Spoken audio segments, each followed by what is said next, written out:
विशाल जंगलों में ऊंचे ऊंचे पहाड़ों के बीच बसा नीलगिरी साम्राज्य अपनी भव्यता और स्वाभिमान के लिए दूर दूर तक मशहूर था। वहां रहने वाले हिरण, चीतल और खरगोश गर्व से अपनी छाती फुलाकर घूमा करते थे, क्योंकि उनके राजा एक रोबीले वनराज हर सभा में दहाड़ कर कहते थे, हमारा साम्राज्य विश्व गुरु है, हमारी तरफ आंख उठाने वाले की खैर नहीं, हम किसी के आगे नहीं झुकते।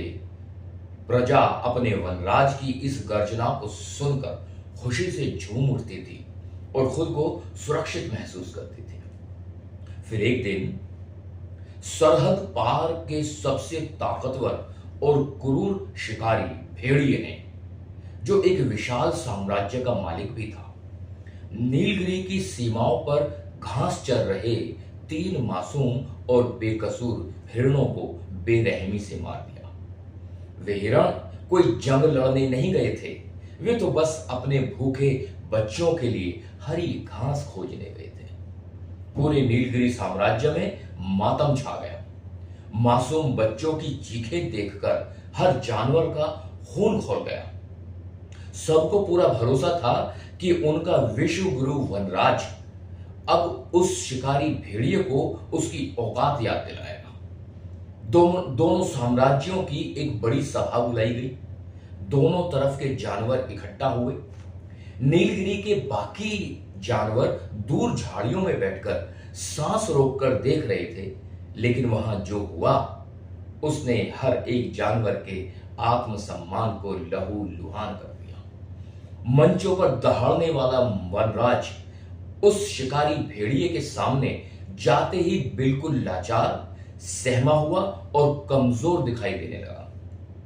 वह भेड़िए के आगे अपनी पूंछ दबाए बैठा रहा और बार बार your excellency, your excellency, your excellency कहकर पुकारता रहा। अब मरे हुए हिरणों के अनाथ बच्चों ने रोते हुए न्याय की गुहार लगाई तो शिकारी भेड़िए ने अहंकार से हंसते हुए कहा, जंगल में घूमना एक खतरनाक काम है, ऐसी मौतें तो होती ही रहती हैं। यह सुनकर भी वनराज चुप बैठा रहा। उसने पलटकर एक बार भी अपनी दहाड़ नहीं निकाली, एक बार भी अपने पंजे नहीं उठाए। उल्टा भेड़िए ने भारी सभा में वनराज की पीठ थपथपाते हुए मजाक उड़ाया।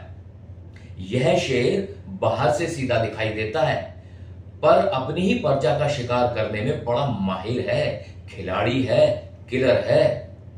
जब सभा खत्म हुई तो वनराज अपनी झुकी हुई गर्दन और दबे हुए पैरों के साथ वापस लौटा। कोई उत्सव नहीं मना। शाम को जब उन 3 अनाथ हिरणों की गुफा में अंधेरा पसर गया, तब नीलगिरी के हर जानवर के दिल में एक तीर सा चुभ गया। वे समझ गए थे कि उनका वनराज सिर्फ अपने ही घर में दहाड़ना जानता है। विदेशी ताकतों के सामने वह पूरी तरह बेबस है, लाचार है। और यह कोई कूटनीतिक जीत नहीं हुई, यह तो उन 3 मासूमों के खून, पूरी प्रजा के भरोसे और नीलगिरी साम्राज्य के स्वाभिमान के साथ किया गया एक बेहद दर्दनाक, बेहुदा, बकवास बड़ा समझौता था। उस दिन जंगल के ऊंचे पेड़ भी शर्म से झुक गए। उम्मीद करता हूं आपको कहानी जरूर समझ आई होगी। इन्हीं शब्दों के साथ मैं सतीश वक्त आप